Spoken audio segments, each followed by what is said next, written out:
Good afternoon, everyone. Hello, Stephanie. Hello, Jax Loves You. I know both of you are probably going to be watching this by now, and so I wanted to say Merry Christmas and Happy New Year's to both of you. And I also wanted to say that I just received my H1N1 flu shot, not the virus, but the shot, the flu vaccine, and I'm doing pretty good. My arm was a little sore there for a minute, but it's okay. So everything's fine there.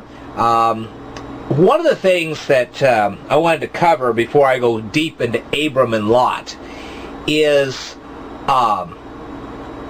playgrounds. Haven't you ever been on a playground and you see little kids, they're playing around, and then some 6-year-old comes up to some other 6-year-old and says, "Hey, if you're that person's friend, I ain't gonna be friends with you anymore." So then a big fight ensues, and the little kids are beating each other up, that kind of thing. Well, you know what? That kind of extends into adult life. I'm sure that you've seen plenty of people out there that beat each other up for the most stupid things you've ever seen in your entire life. Well, hey, you're this so-and-so's friend, you can't be my friend, and if I start beating him up and you do something about it, I'm going to beat you up too. That's just stupid. That's what 6-year-olds do. But some people never seem to grow up past the age of 6. Some people just never learn from kindergarten. I'm sorry to say that. We have people in this world, and I don't know who they all are, but I know I've had some prior experience with this. I befriend Jewish people, and some people don't like that, and I'm sorry they don't. But I'm not going to stop befriending Jewish people just because they don't like it. Well, hey, if you keep befriending Jewish people, we're going to beat the tar out of you. What kind of response is that? That's like a 6-year-old. Come on. Now, personally, I've never been beat up because I've been friends with Jews, but I know that one day it may come onto my doorstep, and I'm sorry. I befriend Jewish people, and I'm not going to change my mind. Just because you don't like it doesn't mean that I'm going to stop befriending them. So that's kind of like, now think about this for a second.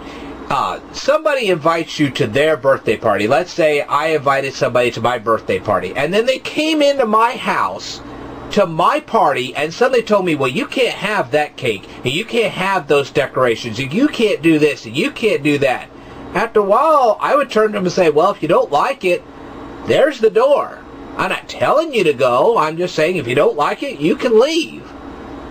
And I'm telling you right now that there are some, and I'm going to be misquoted on this, I can tell you this right now. I'm not saying that every immigrant that comes into this country is trying to do that to us. But I am saying that there are some immigrants that are coming into our country. We've invited them in here, and now they're trying to dictate how we are going to live. We were here first. We're a Christian community. We're supposed to be a Christian community. Our founding fathers were Christian. If you don't believe me, you can look that up for yourself. That's just a fact. And for these immigrants to come in here, and I'm not saying all of them, I'm saying there are certain immigrants that come into this country and start telling us that we can't be Christians anymore, it's absurd and ridiculous. Whose country do they think this is? It's not their country, it's ours. If you don't want to be around Christians, you can live in another country. That's your choice. You can live in another neighborhood. That's your choice. But don't stand there and tell us we can't be Christians. We're not telling you you can't be what you are, but don't come to us and tell us we can't be Christians. Well, you can't display that crucifix on your door because we don't like it. Well, this is my house. That's my door. And if I want to display a crucifix on my door, which I don't, but if I wanted to, that's my choice. And this goes on, and I'll continue this on. One of the biggest questions that people are going to be asking me is, well, you're putting up Abram and Lot. Why aren't you putting up some kind of a Christian Christmas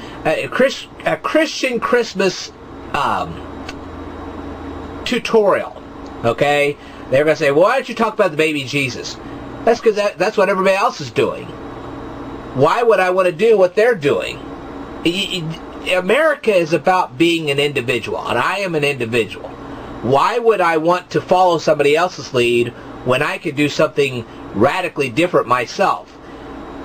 Listen, you can go to practically any church right now and hear some kind of sermon about the baby Jesus.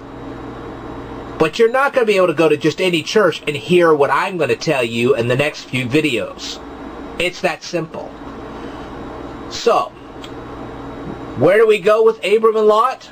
Well, people get this obvious message. Hey, this is Abram and Lot. This is the Sodom and Gomorrah story. Hey, this is the one that gives us the...